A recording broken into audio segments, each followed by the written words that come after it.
Naomi's hands shake so violently, she drops her keycard 3 times before it finally clicks green. The hallway on the 28th floor of the Sterling Tower stretches endlessly before her. Polished marble, ambient lighting, the kind of oppressive silence that only exists where the wealthy hide. She drags her single battered suitcase across the threshold of 28C, heart hammering against her ribs like it wants to escape her chest. 3 days. It's been 3 days since she caught Travis hunched over her laptop at 2 a.m., his face glowing blue in the darkness. Not working, installing something. Spyware, location trackers, programs that captured every keystroke, every password, every private thought she'd typed to her one remaining friend. "Just keeping you safe, baby," he'd said when she confronted him. His smile was worse than screaming. "You never know who's watching." But he was the one watching, reading her messages, tracking her bank account. And when she'd grabbed her laptop to leave, his hand had closed around her wrist, not hard enough to break bone, but hard enough to promise he could. "You belong to me," he'd whispered against her ear. "You can run, baby, but I'll always find you." So she ran, 6 months of secret planning.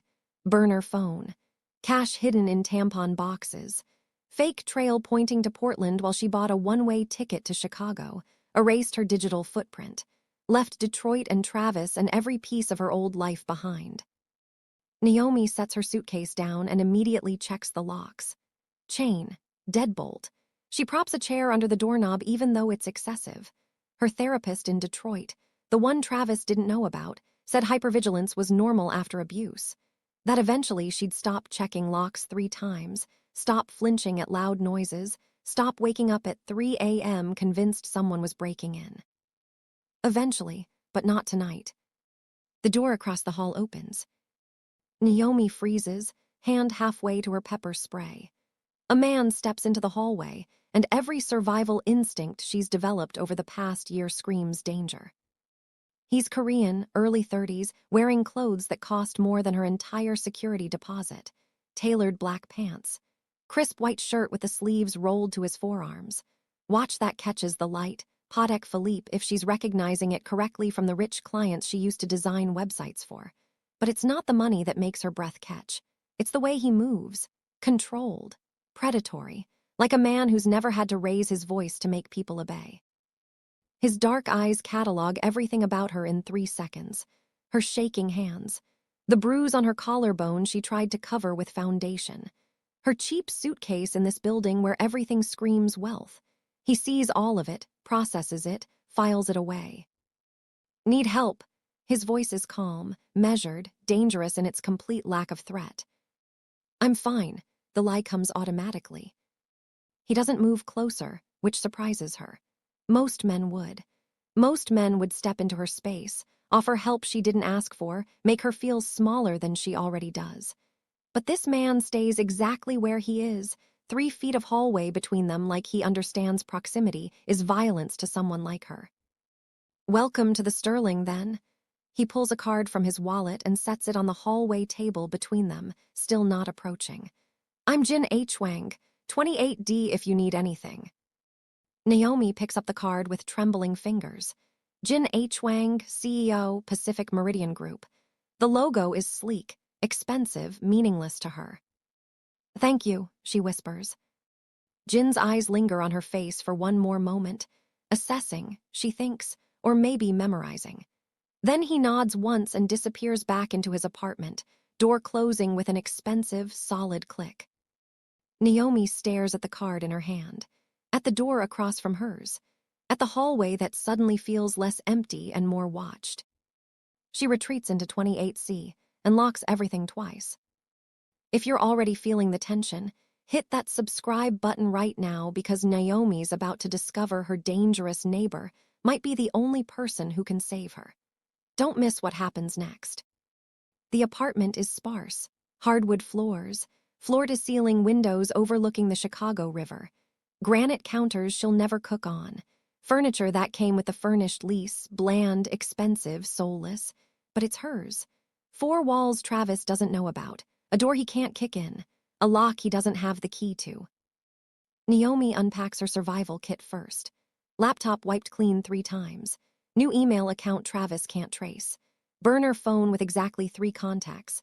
The landlord, building security, and the domestic violence hotline she called twice but never spoke to. Cash in an envelope. Pepper spray. A folder with copies of the restraining order she filed but knew wouldn't stop him. Documentation of every threat, every bruise, every time he followed her to work. Evidence, just in case. Her real phone, the one Travis had been tracking, sits at the bottom of a Detroit river. She'd thrown it off a bridge the night she left, watched it sink, felt nothing. That phone had been a leash. Now she's free. Except she doesn't feel free. She feels exposed. Naomi walks to the window and immediately steps back. 28 floors up, but somehow she still feels like Travis can see her. Like he's standing on the street below, watching, waiting, planning. Her therapist said this was normal too. The paranoia, the constant fear, the way trauma rewires your brain to expect danger everywhere. "You're safe," Naomi whispers to herself. "You're safe, you're safe." The words feel like lies. She checks her new email. 3 messages from potential clients who found her portfolio on the anonymous freelance site she uses now. Work, income, independence. The things Travis tried to take from her. "You don't need to work, baby," he'd said 6 months ago. "I'll take care of you." Translation: "I'll control every dollar so you can't leave." But she'd kept working in secret. Built a new portfolio under a fake name. Saved every penny in an account he didn't know about. Planned her escape like a military operation because women who run from men like Travis end up dead if they don't plan carefully. Naomi's phone buzzes, the burner. Unknown number, her heart stops. Then she remembers. The landlord said he might text about the security deposit. She opens it. Just the landlord, confirming her move-in, nothing sinister. She exhales slowly, reminds herself that not every notification is a threat, that she's allowed to exist without constantly looking over her shoulder. Except she can't stop looking over her shoulder. Naomi props the chair under the doorknob, even though it's excessive. She positions her pepper spray on the nightstand. She checks every lock one more time, and when she finally collapses onto the bare mattress still wrapped in plastic, she doesn't sleep. She listens. To the building settling, to footsteps in the hallway, to the sound of her neighbor, Jin moving around in 28D. His footsteps are measured, deliberate, nothing like Travis's angry stomping. But they're there. A reminder that she's not alone in this building. Whether that's comforting or terrifying, Naomi can't decide. Jin Hwang stands in his living room, 3 times the size of Naomi's apartment, minimalist furniture, wall of windows overlooking downtown Chicago, and speaks rapid Korean into his phone. The woman in 28C full background check. "I want everything by sunrise." He pauses, listening to Tieman's confirmation. Employment, family, criminal record, known associates, and any restraining orders filed in the last 2 years, especially restraining orders. He ends the call and walks to his own window. From here, he can see her apartment. The lights are on. She's awake at 11 p.m., probably checking locks, probably unable to sleep. He recognizes the pattern. He's seen it before. His sister Sarah used to do the same thing. Check locks 3 times, jump at sudden noises, flinch when their father raised his voice even in laughter. Jin had been too young then to understand what he was seeing. Too naive to recognize that Sarah's boyfriend wasn't protective, he was possessive, that the bruises she explained away weren't accidents. By the time Jin was old enough to do something, Sarah was dead. Beaten to death in her own apartment while her boyfriend's family paid off the cops to call it a domestic dispute gone wrong. Jin was 19, powerless, drowning in rage with nowhere to put it. That rage built an empire. Now, at 32, Jin controls the largest Korean-American organized crime network in the Midwest. His legitimate business, Pacific Meridian Group, moves $3 billion annually in imports and exports. His illegitimate business moves everything else: protection rackets, high-end theft, information brokering, and enforcement. He's ruthless with threats to his territory and merciless with men who hurt women. Some people call it a moral code. Jin calls it penance. He watches Naomi's window until her light finally goes off at 2 a.m. Then he opens his laptop and starts his own preliminary search. Naomi Brooks, 27 years old, web developer, portfolio under the name N. Rivers, smart using a pseudonym. Her work is good, clean design, efficient code, the kind of talent that shouldn't be hiding in a luxury building under a fake name. He finds her old social media, deactivated 3 days ago. Photos of a woman who used to smile more, who used to post about her life. Then the posts stopped 6 months ago, replaced by nothing. Digital erasure. The signature move of someone running from surveillance. Jin knows surveillance. He's used it himself 1,000 times. The thought of someone weaponizing it against a woman who barely weighs 130 pounds makes his jaw tighten with familiar rage. By morning, Timon's full report arrives. Jin reads it over coffee that's gone cold. Naomi Brooks grew up in Detroit foster care, aged out at 18 with nothing but a laptop and determination, built a freelance web development business from scratch. No family, no safety net, no one to run to when things go bad. Ex-boyfriend, Travis Cole, 32. Business consultant, which means unemployed with delusions of entrepreneurship. 2 prior restraining order violations from different women. Known associate of a small-time Detroit extortion ring. Suspected of digital fraud, identity theft, and stalking, but never convicted. The kind of man who slips through legal cracks because the system doesn't protect women until they're already dead. Naomi moved to Chicago 3 days ago. Lease paid 6 months in advance, cash, no forwarding address, no contact information left behind. Smart, but men like Travis don't give up easily. Jin makes 2 calls, one to his head of security. I want surveillance on apartment 28C discreet. If anyone suspicious approaches the building, I want to know immediately. The second to Timon. Find Travis Cole. Current location, current activity, and any plans to travel to Chicago. I want real-time monitoring. Should we intervene? Timon asks. Not yet, but be ready. Jin sets his phone down and stares at the wall separating his apartment from Naomi's.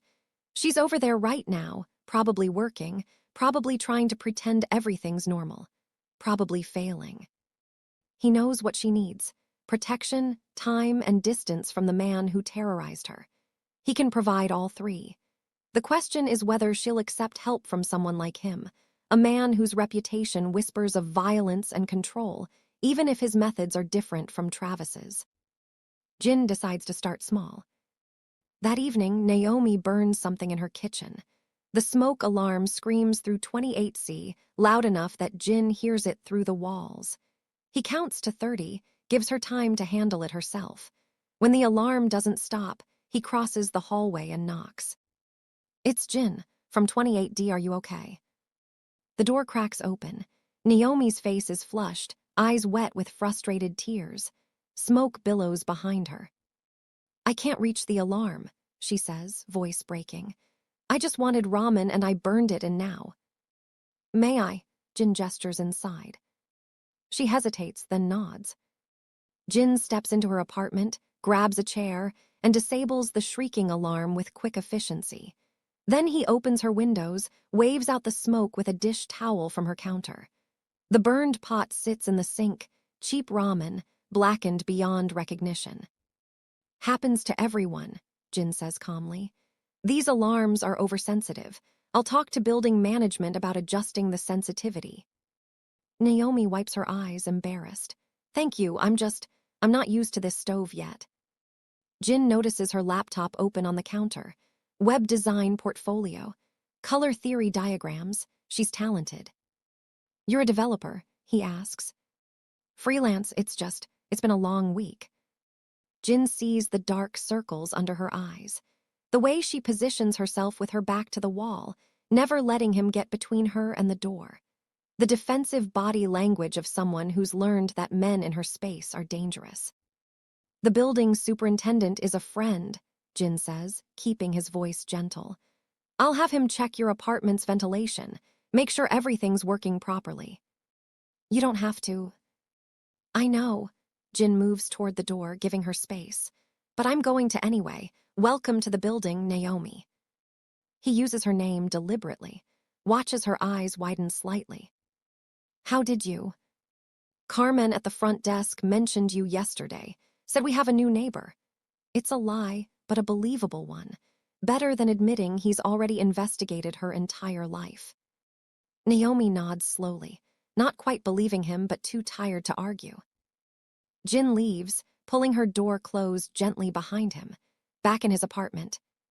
He adds a note to Tieman's orders. Install additional security monitoring on 28C, make sure the building's ventilation system is actually functioning. And send her a care package, something subtle. Welcome basket. Make it look like it's from building management. He's protecting her whether she knows it or not, whether she wants it or not. Because Jin learned the hard way. Waiting for permission to help means waiting until it's too late. Naomi spends the next week trying to build a routine. She works from home, takes on 3 new clients, and forces herself to leave the apartment once for groceries. The outside world feels too bright, too loud, too full of men who could be Travis in disguise. She makes it 2 blocks before panic drives her back to the Sterling's lobby, where Carmen the concierge greets her with a warm smile. You settling in okay, honey? Carmen asks, sliding a coffee across the desk. You look like you need this more than I do. Naomi accepts it gratefully. Still adjusting, it's a big change. I bet. Carmen leans closer conspiratorially. Hey, you know your neighbor, Mr. Hwang in 28D. Naomi's stomach tightens. What about him? Just, he's connected, if you know what I mean. Important family. There are rumors about his business. Carmen's expression turns serious. But he's always been respectful to me, tips well at Christmas, never causes trouble. I just thought you should know, living across from him. Naomi nods slowly. That night she researches Jin Hwang properly. She finds the legitimate version first. CEO of Pacific Meridian Group, import-export empire, philanthropist who donates to women's shelters and education programs. Awards, galas, a carefully curated public image. Then she digs deeper. Message boards, Reddit threads, news articles that hint without proving. Hwang family linked to organized crime. Pacific Meridian suspected front for money laundering. Korean-American syndicate controls Chicago's north side. Nothing proven, nothing concrete, but enough smoke to confirm there's fire. Naomi closes her laptop and stares at the wall separating their apartments. Jin Hwang is dangerous, probably criminal, definitely not someone she should trust. But he helped her with the smoke alarm. He didn't invade her space. He gave her his card and offered help without demanding anything in return. She thinks about Travis, who offered help that came with leashes and conditions and surveillance. Who said, I love you, while stealing her passwords. Who promised protection while becoming the thing she needed protection from. Jin is dangerous, yes, but he doesn't feel dangerous to her. And maybe that's the problem. Maybe her judgment is broken after Travis. Naomi decides to keep her distance. The universe has other plans. On day 8 in Chicago, Naomi receives an email from an account she doesn't recognize. No subject line, just a message that makes her blood freeze. I see you by the river every morning, baby. Nice building. Must have cost you everything you stole from me. Attached is a photo, the Sterling Tower, taken yesterday. Naomi's vision tunnels. Her hands shake so badly she can't close the laptop. Travis found her. Despite the burner phone, despite the cash payments, despite the false trail to Portland, he found her. The email continues.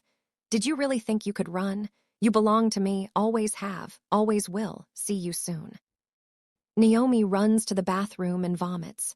Then she sits on the cold tile floor, knees pulled to her chest, and tries to remember how to breathe. Her therapist taught her techniques. Count to 4, breathe in, hold, breathe out. Ground yourself in the present moment. But the present moment is Travis knowing where she lives. Travis watching her building. Travis planning something she can't predict or prevent. She doesn't sleep that night. Or the next. She sits by her door with pepper spray in her lap, jumping at every sound in the hallway. When she finally drags herself to her laptop on the third day, exhausted and terrified, she finds 3 missed deadlines and 2 angry client emails. She's falling apart, again, just like Travis wants. Through the wall, she hears Jin moving around in 28D. His footsteps are steady, calm, unhurried. She wonders what it's like to move through the world without fear, to sleep without checking locks 3 times, to exist without constantly calculating escape routes. Drop a comment below if you think Naomi should tell Jin what's happening or handle this alone. And if you're invested in this story, hit that like button. You won't believe what Jin does next. The package arrives outside her door on day 10. Small box wrapped in brown paper, no return address. Naomi's heart stops. She calls building security before touching it. "Carmen, there's a package outside my door. I didn't order anything." "Oh, honey, that's from management. Welcome basket for new residents. Mr. Hwang requested we send one up." Jin requested it. "Yeah, he's sweet like that, always looking out for people in the building." Naomi opens it carefully. Inside, fancy tea, expensive chocolates, a guide to Chicago neighborhoods, and something else. A small, sleek device. No bigger than a car key fob, black metal, single button on top, a handwritten note underneath. "Press once for building security. Hold for 3 seconds for me. You're not alone.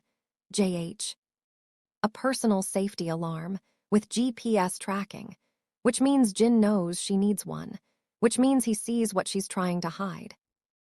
Naomi should be terrified. He's watching her, monitoring her, invading her privacy just like Travis did. But somehow this feels different. Jin's surveillance feels like protection, not control. Like he's giving her tools instead of taking them away. Like he sees her fear and wants to help instead of exploit it. She clips the device to her keychain.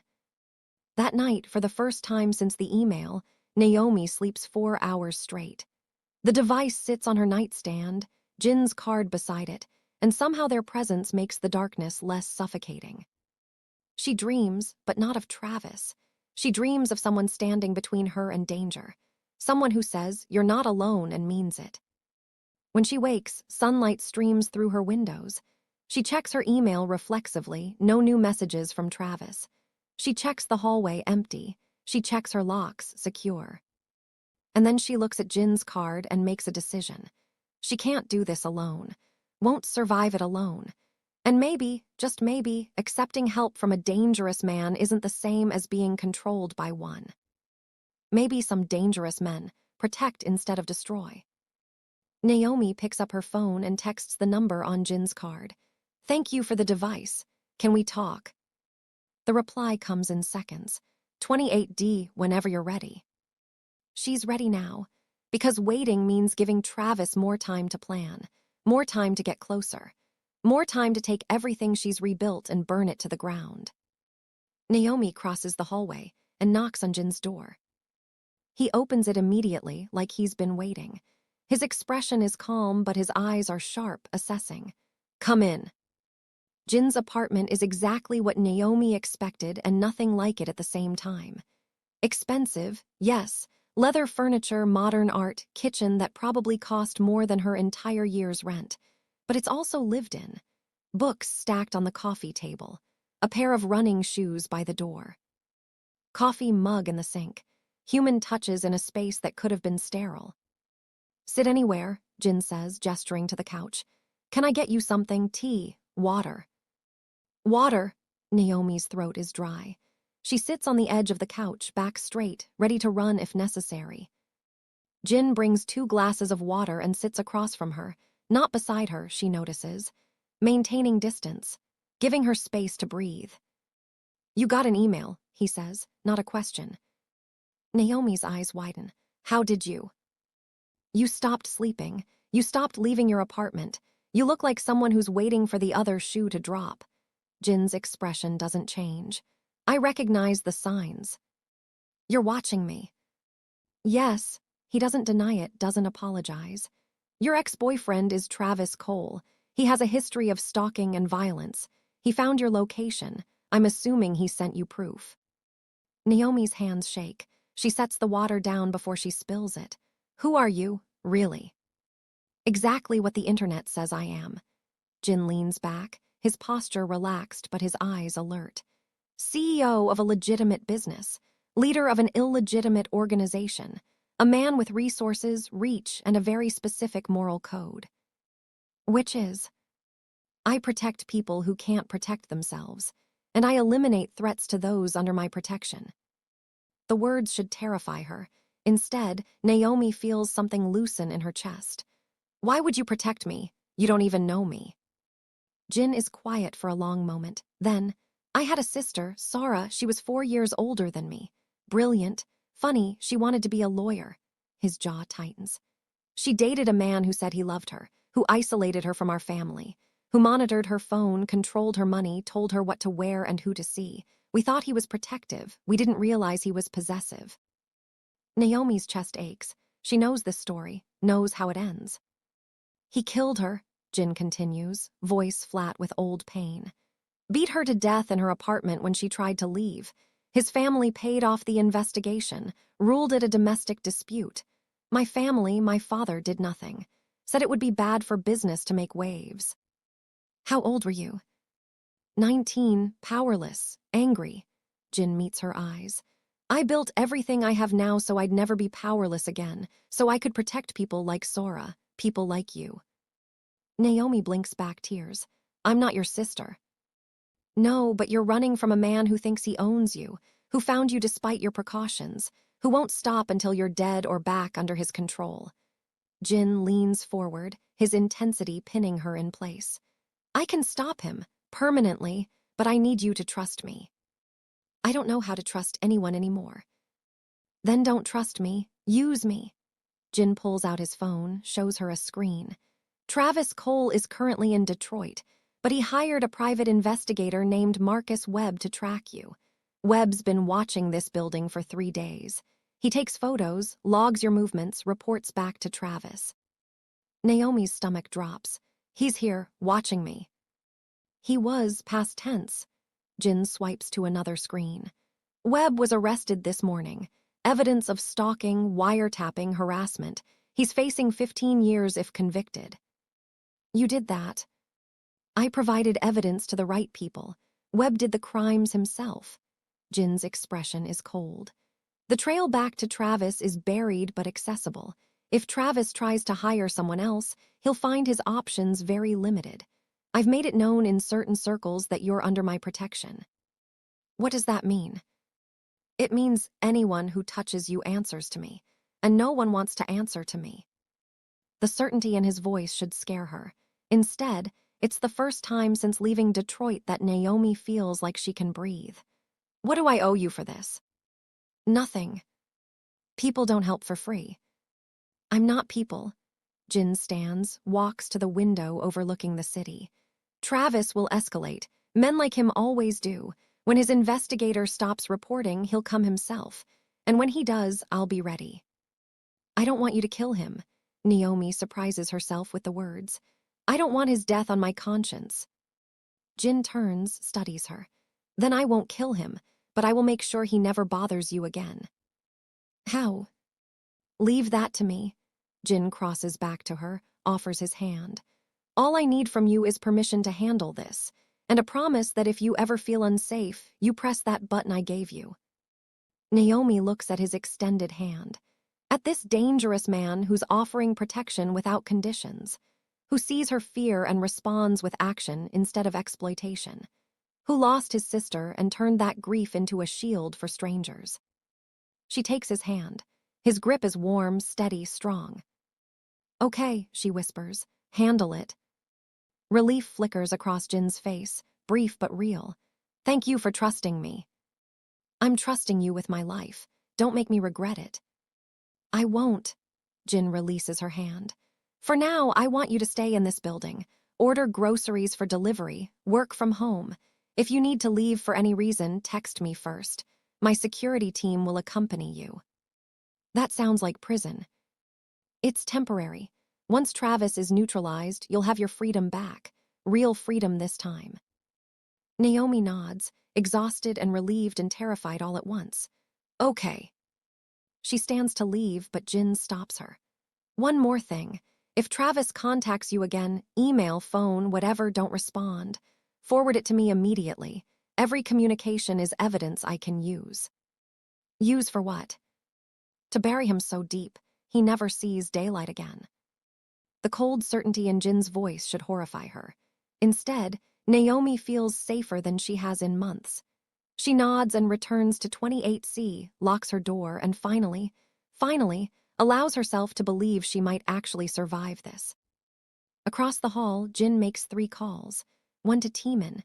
Travis Cole is about to receive some very bad news about his business dealings. One to his lawyer. I need a restraining order filed against Travis Cole on behalf of Naomi Brooks. Expedite it. The third to a contact in Detroit.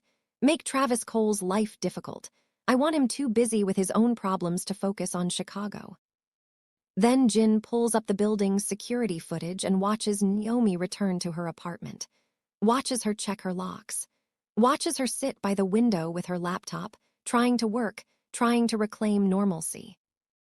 He'll give her that normalcy, whatever it takes.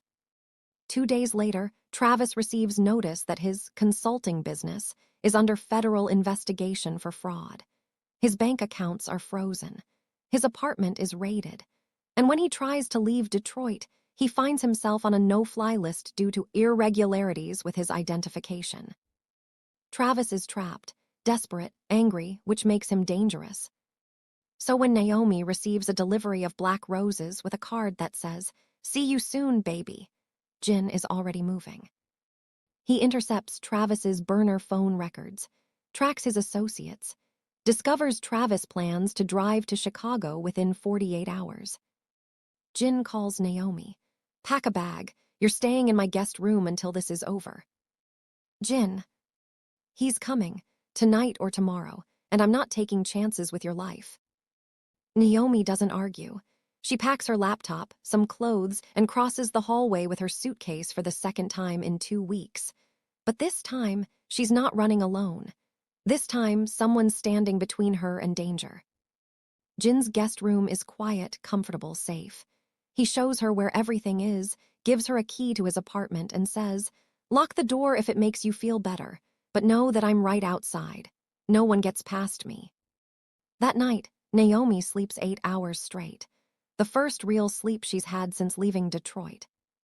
And when Travis Cole's car is stopped at a Chicago checkpoint the next morning, stopped because his license has been flagged for outstanding warrants Jin manufactured, Naomi is eating breakfast in Jin's kitchen, learning that safety can exist without control. Before we end, tell me in the comments, do you want part 2? Should we see Naomi and Jin's relationship develop? What happens when Travis tries one last time? Let me know below. And if this story moved you, hit that like button and subscribe to Afro-Korean Tales by Legend for more stories about finding safety in unexpected places, second chances, and dangerous men who protect instead of destroy.